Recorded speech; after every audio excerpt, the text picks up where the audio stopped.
Perfect. Thanks, Kate. Well, as everyone kind of joins in, we'll get everything started. So happy Earth Day, everybody, and welcome to the next Great Lakes Nature-Based Coastal Solutions Community of Practice webinar. As usual, I have a few points to cover before we dive into our main talk. As always, the Great Lakes chapter acknowledges the diversity of Indigenous peoples within the land that we now call Canada and values the historical and contemporary contributions of these peoples in each region where we work. In particular, we recognize the importance of Indigenous ways of knowing to our understanding of the natural world. We encourage you to reflect on where you live and work and how we can contribute to reconciliation. Now, our community of practice continues to grow, which is very exciting. So I wanted to take a minute to briefly reintroduce who we are and why this COP was formed. So if you've been with us from the start, hopefully this is just a quick refresher for you. But if you are a new member, we hope that this short introduction is quite helpful. So this community of practice was established by the Coastal Zone Canada Association, which is a nationally incorporated nonprofit society of coastal management professionals who are committed to promoting integrated coastal zone management in Canada and abroad. Their main focus includes coastal zone vulnerability to climate change impacts, as well as the connection between climate change and the loss of biodiversity, and how nature-based solutions can help mitigate these challenges. Originally, there was the Cold Regions Living Shorelines COP, and then during the 2021 Coastal Zone Canada conference, they identified an increasing demand for nature-based solutions and disseminating regionally relevant information. So from that, the 4 nature-based coastal solutions regional chapters were established, including the Arctic, Pacific, Atlantic, and of course, the Great Lakes chapter. And at this time, CZCA began engaging with US representatives and developed a Great Lakes Executive Committee with both US and Canadian members. So right now, the Great Lakes COP is led by your executive team, currently made up of 5 members, including myself, Rachel, who was our US representative, Jenny, Kate, and Megan. The executive team currently meets monthly to coordinate these webinars, our social media engagement, developing and implementing the COP objectives, and working towards inviting a broader Indigenous participation and community engagement. Now, the Great Lakes COP is really unique as we are the only binational group within the CZCA umbrella. This shared ownership between US and Canada makes any environmental effort more complex because, of course, we have different laws and regulations.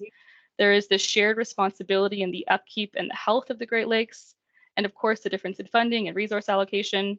And there are cross-border environmental impacts like pollution or invasive species, or even the downstream effects of hardened shorelines or beach nourishment projects to keep in mind.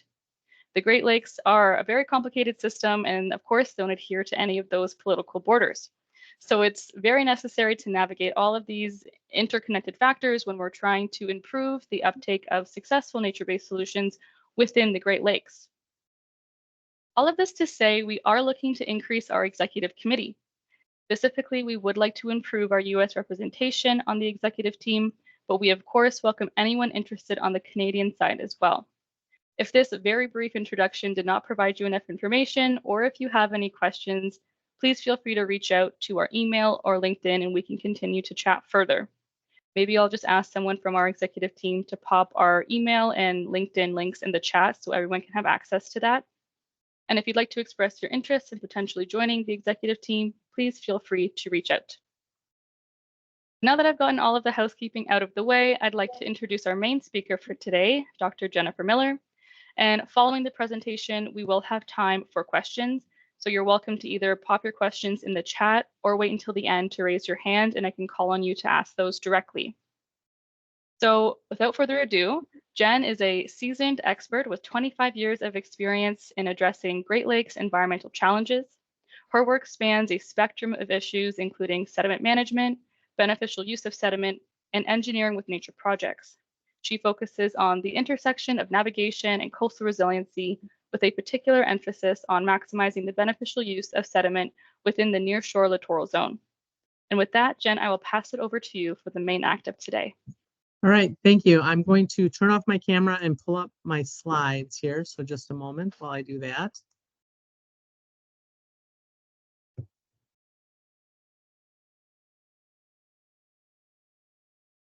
And once I put this on presenter mode, I can't see any chats or anything, or see if you raise your hand. So I'm not at all offended if you want to interrupt for questions, or we can deal with them at the end.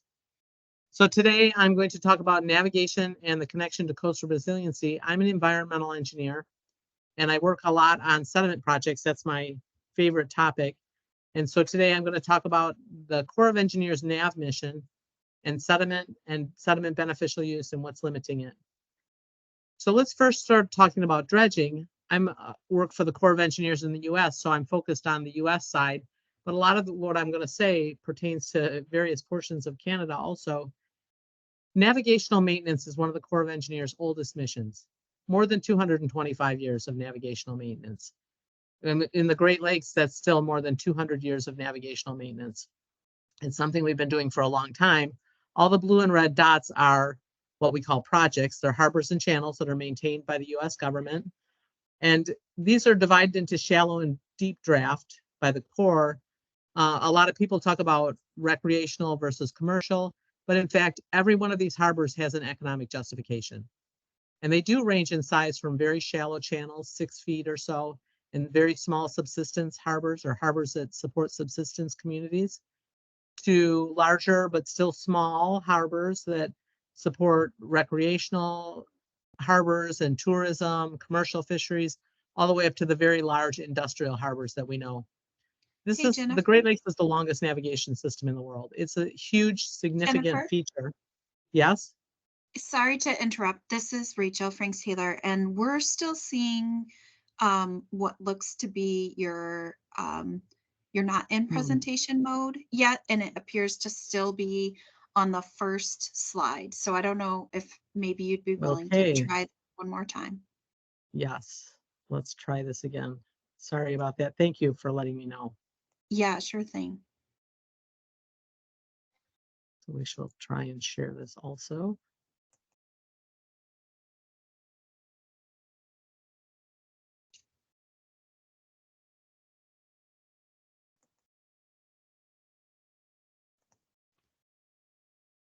Okay, so can you see my screen now? Yes, I see your title slide and it's in presentation mode. And it's Now can you see advancing. the next slide? Perfect. Yes, thank you so Okay, much. great. Thank you. Okay, so here's the federal harbors that I was talking about.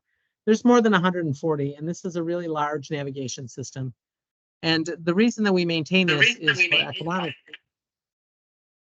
I'm sorry, is there feedback or a question? Okay, the reason that we maintain this is for economic purposes. The value of cargo, wages, and economic activity is in the billions, billions with a B, very significant. And not only is the dollar value significant, but the pollution issues are significant too. Actually, one laker carries as much as 3,000 large semi trucks and produces 90% fewer carbon dioxide emissions. And that's also equivalent, one laker is also equivalent to 100 train cars with 70% fewer carbon dioxide emissions. So these are really significant in terms of economic benefits, in terms of jobs, and in terms of fuel efficiency. I think a lot of people don't understand or appreciate that marine transport of bulk commodities is way, way by far the most fuel efficient way to transport materials. And so we want to use that to our advantage. But in the Great Lakes, there are natural harbors, but none of them that would really support the large lakers or the industrial activities. So maintaining navigation on the Great Lakes means dredging. We have to dredge. So I'm going to talk a little bit more about dredging. And historically, we've been doing this for a very long time.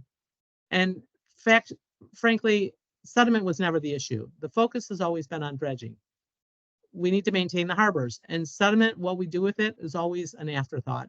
So there was a lot of nearshore or open water dumping, any place that was convenient that was outside the federal channel, side casting on the rivers. There was actually what we would now call beneficial use. A lot of the port areas and urban waterfronts were created by filling in those, I'm doing air quotes here, the useless coastal wetlands to make useful urban land. And that was done often with dredge material, also with other waste products. Really, sediment, if it was thought of at all, it was an afterthought and it was a waste product. Nobody really cared about it. There was also beach placement and island construction and stuff, but really the focus was just on getting rid of sediment. So in 1970 was the first law, and you'll note that this is 2 years before the major changes to the U.S. Federal Pollution Water Control Act in 1972 that gave us the modern Clean Water Act. Even by the 1960s, the Corps of Engineers recognized that the sediment that we were dredging was not very clean. Anything that you dump into the water, if it's not soluble, it ends up in the sediment. And so for that reason, the Corps of Engineers was directed to construct, operate, and maintain what they called contained soil disposal facilities, or we call them now confined disposal facilities or dredged material disposal facilities. There's a lot of names, and these were constructed in various places. And you can see the supreme optimism, 200 years of pollution, it's going to take us 10 years to clean it up. But that was later changed. And something else that was changed was there was an addition to the Clean Water Act, and this is a little piece of it. It refers specifically to the Corps of Engineers, and it's something called the federal standard.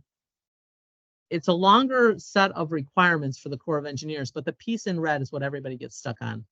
We're going to handle dredged material in the least costly manner, most practicable location. Cheap and easy. And if we've just built a CDF at a big harbor, it turns out that the cheap and easy location to put it is in that CDF. At least it's cheap when you only consider just the dredging costs, not the life cycle costs. So in the Great Lakes, we had originally constructed a total of 46 different confined disposal facilities of different sizes and configurations, upland and in water. There's still 22 that are operating. Those are the dots on the map. 3 of these are kind of used as sediment management facilities, where some or all of the sediment is kind of mined out for beneficial use. The facilities are used to dewater and sometimes size separate the material. And a couple more of those are in the works. But in general, these are the facilities that we have. And you see most of the dots are red and yellow, indicating that they're later in their life cycle and they don't have very much capacity left. So yeah, we got to do something else. So in 2020, the big changes came. WRDA, WRDA stands for the Water Resources Development Act. This is a piece of legislation that's usually passed every couple of years or so. And in that, there's a big change. The Corps of Engineers was directed to maximize beneficial use. And we could use the benefits and efficiencies to justify costs relating to the federal standards. So we're not necessarily tied into the cheapest cost anymore. So that was passed in 2020, so it took a couple years. In 2023, there were a couple outcomes. One was General Spellman, who's the commanding officer of the Corps of Engineers, stated his goal that 70% of the navigation material that's dredged is going to be beneficially used by 2030. And that's called the 70-30 vision, or the 70-30 goal. And it's shown in this, what they call this placemat, this little figure. And there's one really, really, really important part of this figure, and that's this statement here. Dredged material is valued as a resource. That one statement is a 180-degree turn from more than 200 years of dredging maintenance. I can't overemphasize how profound that is. Dredged material is valued as a resource. And then along with that, the Corps of Engineers had produced a memo that defined beneficial use categories, how we're going to account for what's beneficial use and what's not. So these are the categories. There's a total of 13. The bottom 2 in brown are disposal categories. Confined dikes disposal is like when you put it in a confined disposal facility or upland someplace. Confined aquatic disposal isn't really practiced in the Great Lakes, at least in the US portion, although I think it has been a couple times, but it's basically entombing material within a deep water area when it's not going to move. It's more used, I'd say, in the ocean areas. Open water placement can be disposal or it can be beneficial use. It depends on what you're doing with it. But the top 10 are categories of beneficial use, and I arranged them in a way that shows increasing economic and social benefits at the top. So that all these, even the disposal methods, they have economic benefits because we're maintaining our harbors so that we can do commercial navigation and support recreation and tourism and fishing and all those things. But they don't all have environmental and social benefits. And you get more environmental and social benefits, I'm saying, when you do beach or shoreline nourishment or create and support wetland habitats. You're keeping the material inside the system. So in the Great Lakes, there's two types of dredging that we practice in the US side. The first one on the upper left is mechanical dredging. You have a barge with a crane on it. It can be something as small as a backhoe for a really small channel, but usually it's something larger like a crane. And we have what we call a bucket or clamshell that takes a scoop of sediment and water and just lifts it up and puts it in a barge to be transported to whatever the placement location is.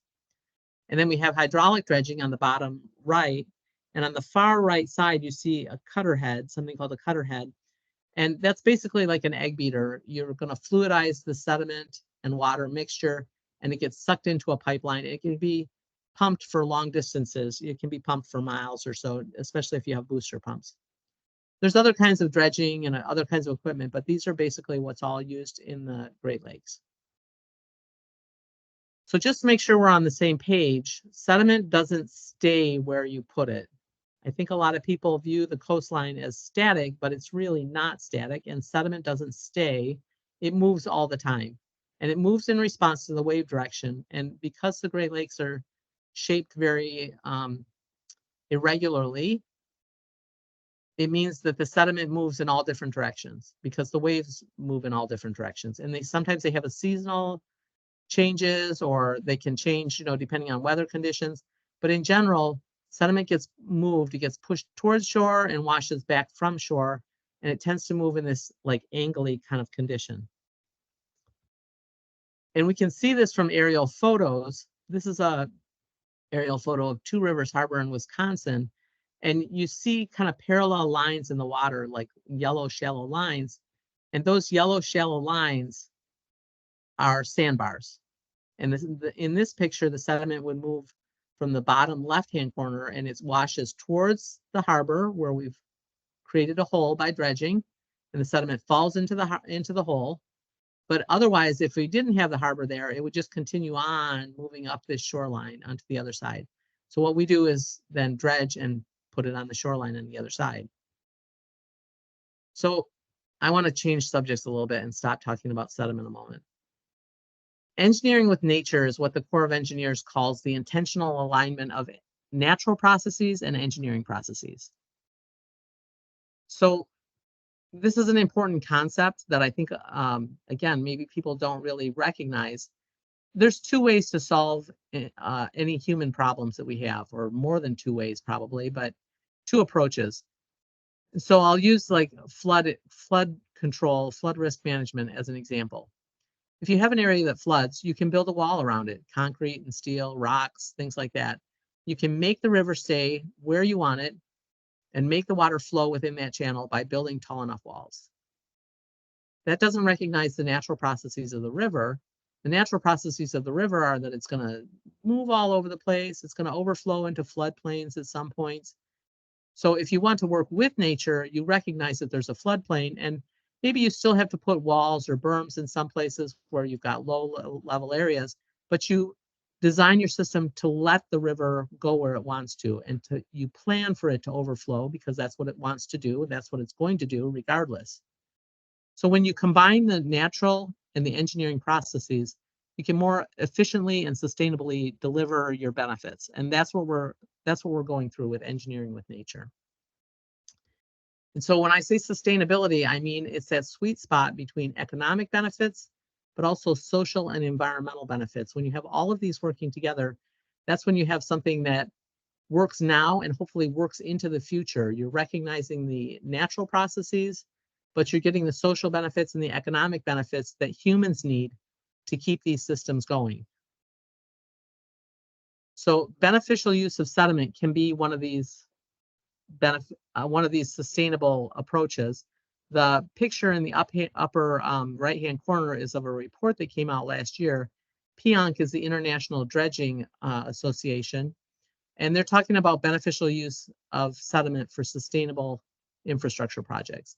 And they define sustainability based on the UN Sustainable Development Goals, which are shown in the lower right-hand corner. Depending on exactly what you're doing with your sediment, you can support 6, 7, 8, 9, or more of these sustainable development goals. Obviously, dredging support, can support and beneficial use of sediment can support life below water and life on land, but also sustainable infrastructure, good health and well-being for communities, environmental justice, climate action. It depends on exactly what you're doing with it. So an example of how you can use beneficial use with engineering with nature. This is a cartoon at the bottom, shows a sea level rise in a shoreline. In the Great Lakes, we don't have sea level rise, but within the last 10 years, we had historic low and historic high. Depending on where you were in the lakes, that's like 4 feet or more water level difference. Huge. So you can do things like construct levees and flood walls, but you can also do things like use your sediment to nourish coastal wetlands and beach and dune structures that provide some of those same benefits without doing the hardened infrastructure. All right, so back to sediment. So when I talk about sediment management, if I want to get benefits, I want to do nearshore nourishment, beach placement, and coastal habitat creation or restoration. The point is to keep the sediment in the system. And the pictures that are shown here are beneficial use pictures. There's a Fort Myers nearshore berm in Florida, wetland construction in Delaware, and the 2 pictures on the right-hand side are a wetland restoration in Braddock Bay. The wetland was intended, it naturally does collect sediment. So they wanted to restore it so it would capture sediment for coastal resiliency. So here's some methods that we already use. And the first one might be familiar. If you're in the US, you've seen this on Lake Michigan probably. A traditional beach placement, I call it bulldozer on a beach. And the idea is you use some kind of earth moving equipment to dig a shallow swale, and then you pump your water sediment mixture into that swale. The sediment builds up, and then you can use your bulldozer to spread it around. And the good thing about this is that it puts the sediment exactly where we want it as humans, on the beach. The bad thing about it is that you have extra equipment that you have to mobilize. You've got bulldozers on the beach, which are potentially dangerous and potentially also tear up the beach, compact the soils unnaturally. People are always attracted to these, but this tends to be kind of a brute force method, and the sediment's not going to stay where you put it because it wasn't there to begin with. But I call this engineering against nature. This is, like I said, a brute force method, and it's used at many, many Lake Michigan beaches. Lake Michigan has nice sands. We like to put them where we want them for our recreational beach, and this is a very popular way to do it. But there's better methods. So one is to do an offshore berm or a nearshore berm construction. We're going to basically create a sandbar. And there's a picture of the sandbar, and there's another aerial photo that shows the naturally occurring sandbars. We're going to mimic nearshore placement by building a sandbar in the nearshore within the wave zone. That's called within the depth of closure. So it's usually, the depth actually varies depending on where you are in the lakes, but something 10 feet, 12 feet, near shore. So the good news about this is you don't need any land-based equipment. You can do this just with hydraulic dredging, and it's fast and easy to do. It's an engineering with nature technique. We're mimicking nature. The bad thing about this, though, is people don't like it. They don't see the sediment on the beach, and many people will tell you that if you don't put it on the beach, then it's gone. It's not doing anything for the shoreline, which isn't true, but seeing is believing. So this is used in Indiana. It's used other places too. It can be done either hydraulically or with a split hull barge. So I'm just going to digress a little bit. Here's a little cartoon that shows you place the sediment in the wave zone, and then the waves resuspend the material. They tend to sort it. The coarser material is going to roll towards the shoreline, and the fines may get washed away. And that's how you can nourish beaches and shorelines, coastal wetlands. This is what a bottom dump scow or a split hull barge looks like. This is the same dredging cartoon as before, and they showed the material being put into a bottom dump barge on the upper right-hand side. And on the left-hand side, that's a picture actually of a split hull barge from Great Lakes Dredge and Dock Company. And these things are used, they have a depth limit. They can't always get as close to shore as we'd like our sandbars to be, but these are popular to use in different places because, again, you can just dredge the material and dump it in the near shore. So an alternative to that is called cross-shore swash zone placement. So cross-shore means perpendicular to the shore, and the swash zone is the wave zone. So in the bottom left-hand side, I have a little cartoon. This is that Two Rivers Harbor. If I took the sediment and I built a little perpendicular berm, this little yellowish berm, then the wave direction is the direction of this red arrow. It's just going to distribute that sand along the beach. And the picture on the bottom right is a historic photo of a really large project like this that was done in Florida. So the great thing about this, again, you don't need land-based equipment, no bulldozers on the beach. You can use land-based equipment depending on how you're placing it, but you don't have to. The sediment is moved and washed. This is considered a great thing if you have more fines, because the fines get washed away and you just leave the sand by the shore, which is what people want. They don't want the fine material on the shore. It's an engineering with nature approach. And the good thing is the sediment is visible to the public. So it has the benefit of not being invisible. Like the nearshore berms underwater are invisible to people. And so you really, seeing is believing. So we want to encourage that. So this is not done in the Great Lakes, but the Corps of Engineers is really working on trying this. We had hoped that we'd have a candidate for this year, but now we're pegging our hopes for a year or two from now. Then you can also rainbow or thin layer place the material. Basically, you're going to use a hydraulic dredge, a hydraulic pump, to spray the material into a thin layer.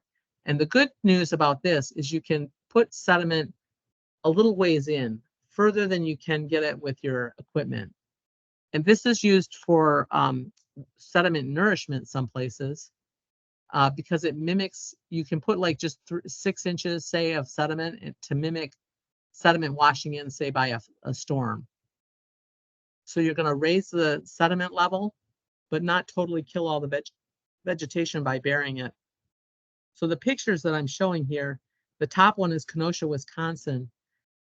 There's an area called Kenosha Dunes that's a natural area, but the shoreline, the bluff, is eroding.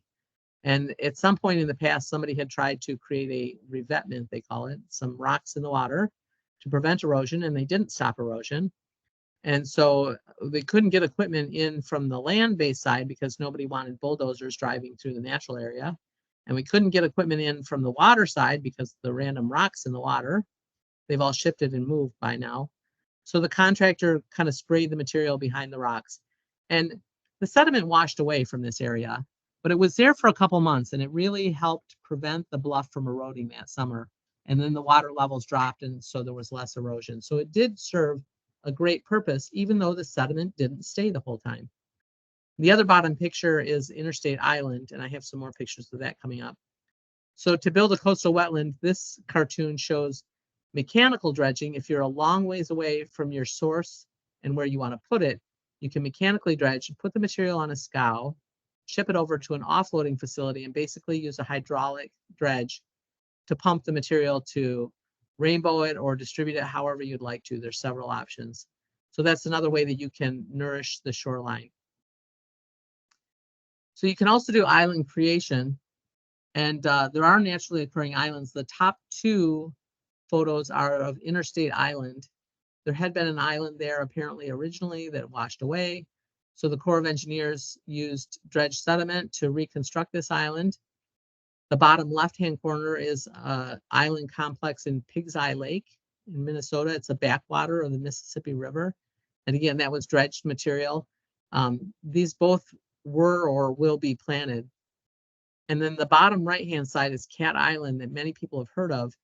Cat Island was historically, there was a island chain in Green Bay, and it protected a large coastal wetland.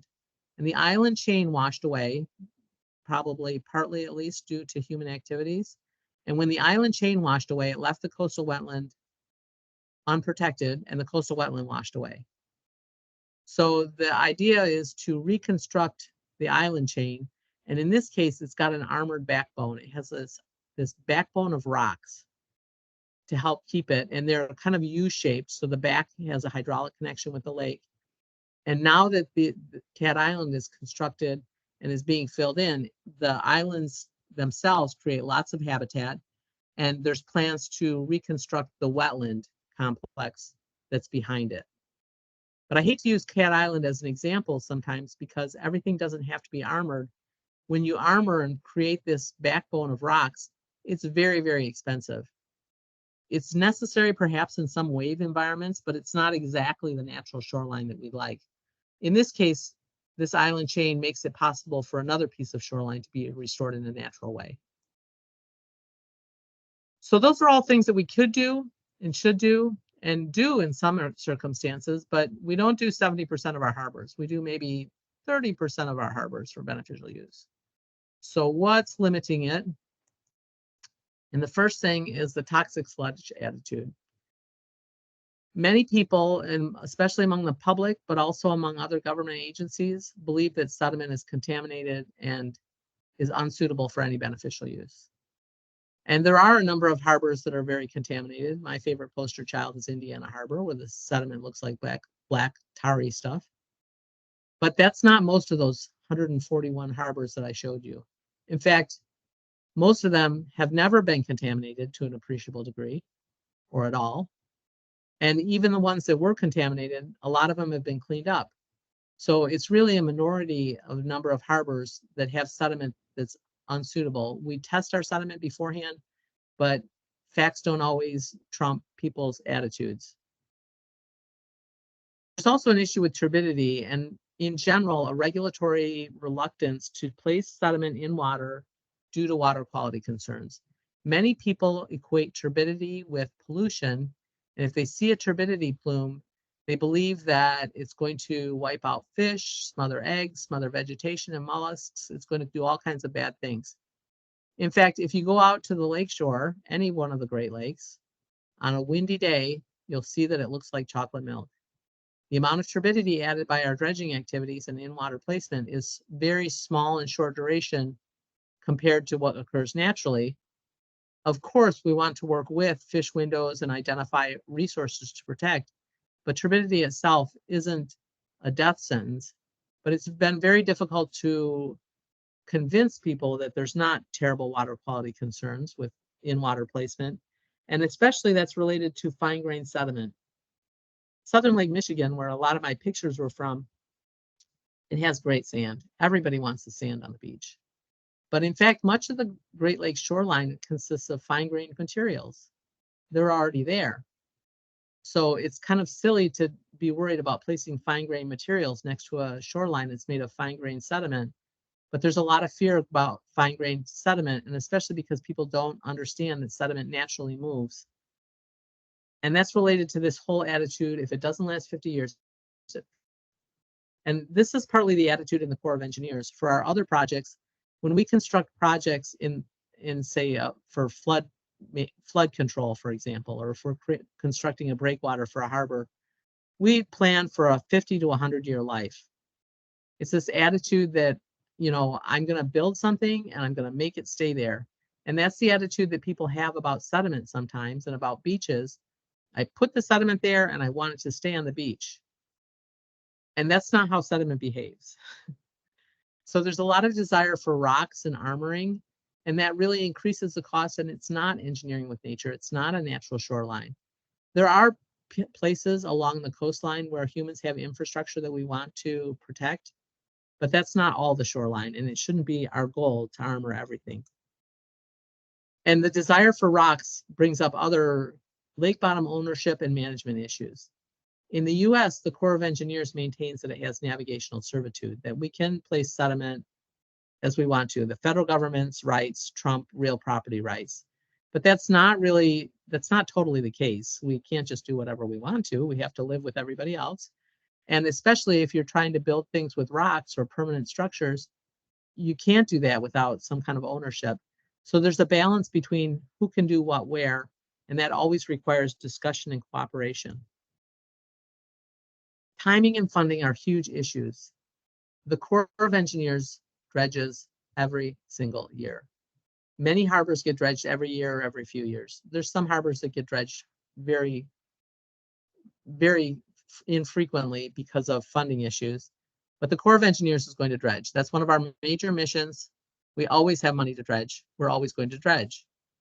And in fact, we produce our dredge plan. Every district has a 5-year plan, but we do our budget request 2 years ahead of time. So in March is budget season. The president's budget comes out in February or March, but we've already requested in 2024 money for the 2026 dredging year. The president's budget came out in February or March for the 2025 dredging. So if you want to do something in 2025, it's already too late because we already have a budget number in there. And it's not only the budget number that we need, we also have to do regulatory coordination. So if we want to change what we're doing, we might have to do an analysis to satisfy the National Environmental Policy Act or the Clean Water Act. We have to coordinate. All those things take time. You can't tell me that you want to do something with a 1-month lead time. I need more time for that. So there's a definite funding cycle and timing issue. If we want to do beneficial use, it's becoming very clear that we need to identify these things a couple years out. There's a lot of inertia. Big bureaucracies like the Corps of Engineers have like big inertia. This issue of the federal standard is very difficult to overcome because it's written into the law. And people take that least cost issue to heart. In fact, in the Great Lakes, we don't have enough money to maintain the harbors that we'd like. And so every penny counts. So we can't randomly spend money. And we have these CDFs, and some of them have capacity left. So there's always people that just want to use those facilities because they're cheap and easy. And part of that is because there's a lack of appreciation for and an understanding of natural shoreline dynamics. I actually had this discussion a couple of years ago with somebody that should know better, about doing living shorelines in the Great Lakes. And their response was, well, we don't have mangroves. Obviously, we don't have mangroves, but that doesn't mean we can't have living shorelines. There's a lack of understanding of how shorelines work in our federal agencies, in the state agencies, and in the public. And that combination of lack of knowledge and understanding means that people don't even want to try things sometimes. So what can we do? First, everybody needs to see sediment as a resource. In many states, sediment is considered a waste product, and that's how it's regulated. And we want to change that. We need to see clean sediment, certainly, as something that we want to use, regardless of the grain size. We want to promote ideas for beneficial use in engineering with nature and support public and stakeholder engagement in education. This is really important. We need our stakeholders, we need the public to understand what beneficial use buys us, what living shorelines buy us. And we need people that know what these things are to participate in public meetings, because usually in public meetings, the tendency is that only the people that dislike something come out. We need to monitor projects to document success or failure. There are going to be failures along the way. However you define success or failure, there's going to be some of both. But the Corps of Engineers, when we do our dredging projects, we cannot monitor. We can pay for sediment dredging, sediment placement, sometimes ancillary information. But in reality, we want to monitor our projects for many years. And so that's where our partners and stakeholders come in. If you want a wetland, maybe we can build a wetland, but somebody needs to monitor that and document it, control invasive species and so on. And that can't be done with our dredging funds. In general, work with the Corps of Engineers. You know, we really want to work with people. We probably don't do a very good job of advertising, but if you have a great idea for beneficial use and you get in touch with me, I will put you in touch with somebody from the right district to talk about this. So the Corps of Engineers has a bunch of resources, and these are some websites that we have. There's an Engineering with Nature website, and it has podcasts, guidance, example projects, a lot of really fun information on the Corps' Engineering with Nature programs, which go beyond beneficial use. There's a really large number of projects from all different directions. The thin layer placement website is a new website. This idea of thin layer placement to kind of nourish wetlands to help prevent them from drowning has really taken off in the Gulf Coast and on the East Coast of the US, and it's been used successfully a number of places. It's really amazing results. It's something that could be used more in the Great Lakes, and it's not, to construct or restore or add on to coastal wetlands. And then there's the beneficial use website. this has, again, more case studies and examples for inspiration. It has guidance documents. There's a beneficial use testing manual that was created for the Great Lakes that represents a risk-based approach to determining what your material is good for. So you can find that under the guidance documents. In general, there's a lot of resources, and you're invited. These are all publicly available. And I'd be happy to answer any questions, and this is my contact information.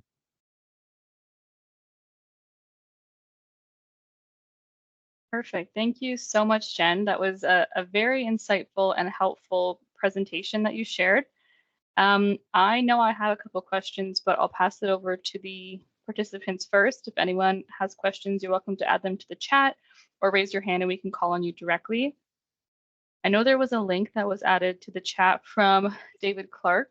It was a micro sand engine, which was used in a demo project as part of an HPF project in Port Bay, Ontario. So that looks pretty interesting and relevant to your presentation today, Jen. So feel free to check that out, everybody. Yeah, and great to know about that, actually, because we've been trying to do this.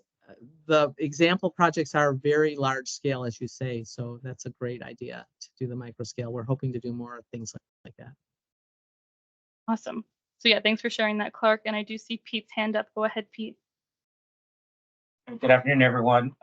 Jen, I'm just wondering, you touched on something that's been something that's really upset me for a long time, is this issue of turbidity.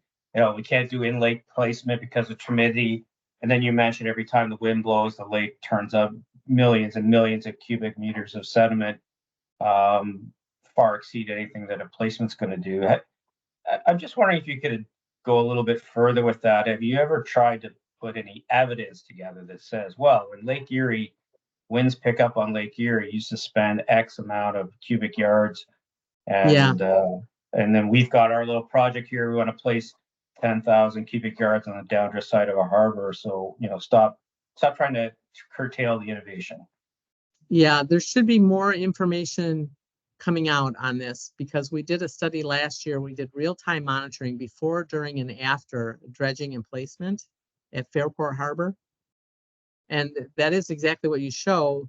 There's some spikes of turbidity when we're dredging and placing, and nothing near like, I think it was 80% of the turbidity can be explained by wave correlation. So there is information coming. Hopefully that'll be published soon. I think they're probably targeting IAGLR. And we're planning to do the similar kind of monitoring this year at another location where we're doing a nearshore berm placement. The Fairport also was an in-water placement site, kind of a nearshore berm. So, and this one will be on Lake Michigan this summer. And so, same idea, different location. And we're also trying to, you can map the turbidity plume using basically an underwater drone, a little submarine. And so we're hoping to do that also this year. That's something that's been done in different locations, is like mapping the turbidity plume to see the size and so on. It's hard to say exactly how much sediment is mobilized during a storm, because, the lake just becomes chocolate milk. It almost overwhelms the turbidity monitors, but it is something that we want to talk about and keep measuring. So yeah, I actually had a meeting this morning on future research projects, and that's one thing we want to do, is compare dredging placement methods and the turbidity and the fate of the fines, so you can both model it and measure it.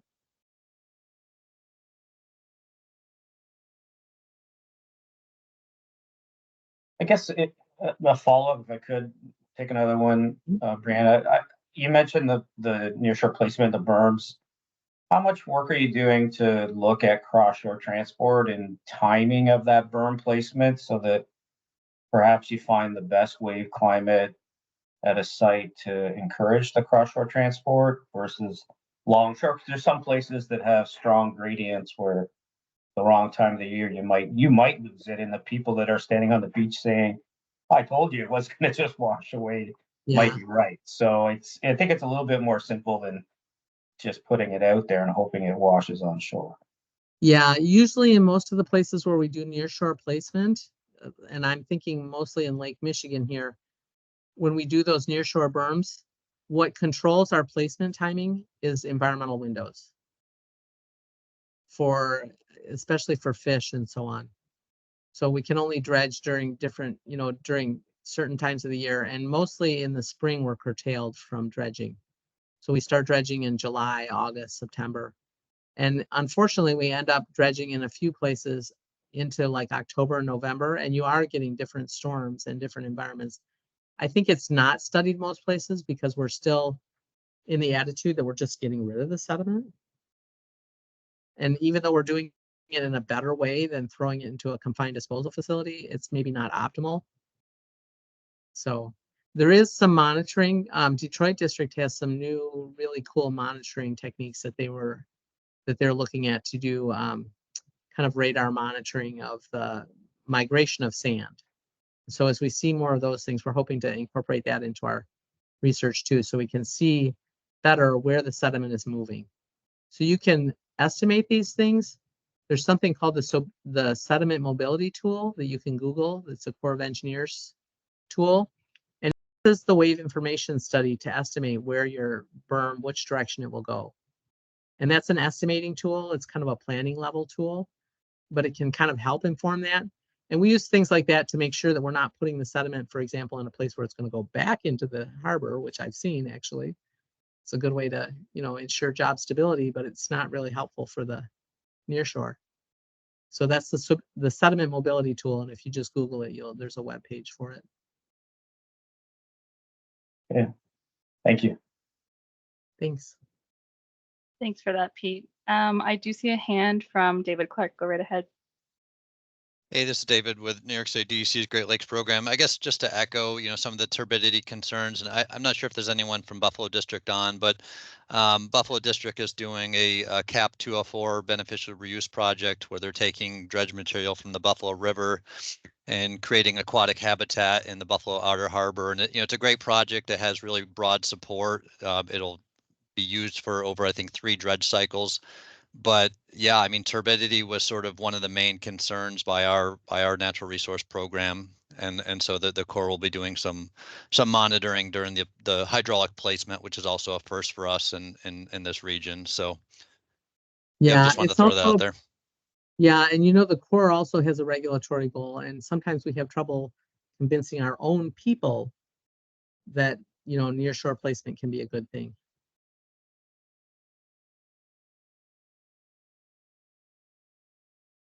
Great. So I think Thank you Scudder for wanted that. to say something.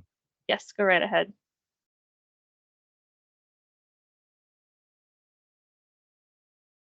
You want me to ask?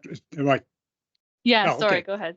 Yeah, I'm Scudder Mackey with the Ohio DNR. Hi, Jen. Good to see you again, as always. Jen and I both serve as co-chairs on the Great Lakes Dredging Team Technical Committee. And in Ohio, we have a couple of beneficial use projects for environmental restoration. One of them is our Cedar Point Causeway project, where we created more of a nature-based berm system, and we pumped about 260,000 cubic yards of fine-grained silt into the cell to create a new coastal wetland. We're now evaluating to see if we have some remaining capacity, but under my shop, we also have the Old Woman Creek National Estuarine Research Reserve. So we actually put in sondes, turbidity monitoring, water quality monitoring sondes inside the cells and outside of the cells. So as we were actually not only to establish baseline data, but also when we actually placed the dredge material. And we found the sort of the retaining structure, the nature-based retaining structure was somewhat permeable.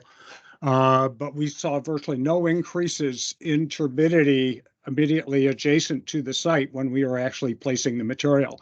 So there are ways that you can use a nature-based design and ways to retain some of that sediment and allow it to dewater and compact without having necessarily an adverse impact on the ambient water quality, in this case in Sandusky Bay, which, by the way, is also like chocolate milk, to tell you the truth. But there were distinct differences, and there weren't any, substantive changes in turbidity as a result of the placement. So we've been doing that for 2 years now, and we want to continue monitoring that. I know our Ohio EPA, our water quality people, are very interested in the results of that work. So we do what we can to try to minimize that turbidity, primarily because it's not so much environmental, but people drive by and they see a plume of turbid sediment. you get the calls. Okay. Yeah. Corps gets the call, the city gets the call, ODNR, Ohio DNR gets the call. It's public perception. That is the problem. Yeah. So, yep. Yeah. And I am familiar with your work, of course, Scudder. But it is an issue for the Corps if everything has to be armored. Yeah. You know, because the Corps views turbidity as natural. These sediments are already in the lake. They're already moving around. I know we're moving them more, and we are creating extra turbidity, but not that much in the grand scheme of things. So how we manage that has to be an ongoing discussion for sure if we want to maximize beneficial use. Great, thanks for that. Any other questions from the group here? I do have one for you, Jen, if we have time. Sure. I was wondering how the trade-offs are assessed when you're determining which beneficial use of sediment to choose. So you mentioned those environmental, social, and economic benefits all coming into play to find like that sweet spot. Of course, the sweet spot isn't always the solution that you can choose. So how are those benefits weighed? So every harbor supposedly has a 20-year dredge material management plan. And some harbors are dredged less than every 20 years. So those harbors don't really have very good plans. But the idea is that the Corps of Engineers has a planning process. So we take the sediment and we characterize which areas of the harbor are sandy, which areas are silty. A harbor may have several different types of sediment depending on the sources. The lake shore, for example, can be sandier, and the riverine contribution, those tributaries can be more topsoily kind of material. And we work with local stakeholders and we come up with basically a bunch of brainstorming ideas and which ones will work which ones work for the local community, which ones work economically, which ones work with the regulatory. So there's not one simple answer. And for many harbors, we end up with kind of a suite of, things that would work. And which one gets put into practice usually depends on regulatory and cost. Those are the two constraints that we always run into. Right. Thank you very much. I do see Pete has his hand up again. Go ahead, Pete. All right, just another quick one, Jen, and I just try to leverage your expertise here and experience, and anyone else actually on the call. But I want to just throw out a hypothetical example where you're dredging a harbor channel, and perhaps you have a minor exceedance in something like mercury for in-water disposal, and all of a sudden the beneficial use gets shut down, and you've got to take it to a confined disposal facility, when that sediment that has that minor exceedance is already in the lake anyways. And I'm just looking for, and there's another thing that really has frustrated me over the years, that this minor exceedance of sand resource, it's already in the lake, we can't move it somewhere else. And just wondering if you have any thoughts about how to overcome something like that. So that's why the beneficial use testing manual is a risk-based approach, right? And we'd like everybody to take a risk-based approach. Like you say, how much above the standard are you? The problem is the regulatory agencies are usually hemmed in by their own laws, right? The states have their own water quality laws, and they work on a numerical basis. They don't always have the flexibility. So we can make the case about, what's the risk-based standard? What's the risk in this? For example, the Corps uses dilution areas because that's really what happens when you're mixing sediment, right? Like it all gets mixed up together. It gets mixed up with the water, with a big area of water. It's not just the elutriate. When we test sediment, we measure something called the elutriate, right? We take a sample of sediment, sample of water, mix it together and measure the concentrations in the water. But that's not what you see when you dredge. It's not that concentrated. You're putting it into a giant lake, so it gets diluted. So those kind of considerations, they have to be discussions with the regulatory agencies. I have encountered regulatory folks that really, they agree with us in principle, but the state rules are written as numeric standards and you can't violate numeric standards, right? And so they're kind of hemmed in too. So I'm not sure what always, sometimes it's helpful to have like pilot projects that you agree to monitor more in a way to document what the impacts really are. But I agree with you. The Corps says the same thing all the time. And yet we don't want to be flippant about it, right? Like it's not a justification to dump anything in the lake. We want this material to be clean. But the idea is to use a risk-based approach, a risk-based framework. What's really important not all regulatory standards are based on good science or rational thought. Yeah, thank you. Great, thanks, Pete. Any last minute questions for Jen? I know we're coming up to the end of our time for the meeting. If you do think of something, you can always shoot us an email and we can forward that to Jen. But if there are no further questions today, then I want to thank everyone for joining. Jen, thank you for that presentation. It was very insightful. Again, if anyone is interested in expressing interest in joining the executive committee, please send us an email or shoot us a message on LinkedIn and we can continue that conversation further. But thank you again, Jen, and thank you everyone for taking time out of your day to join us today. Enjoy your day, Thank you for everyone. listening, everyone. Bye, guys.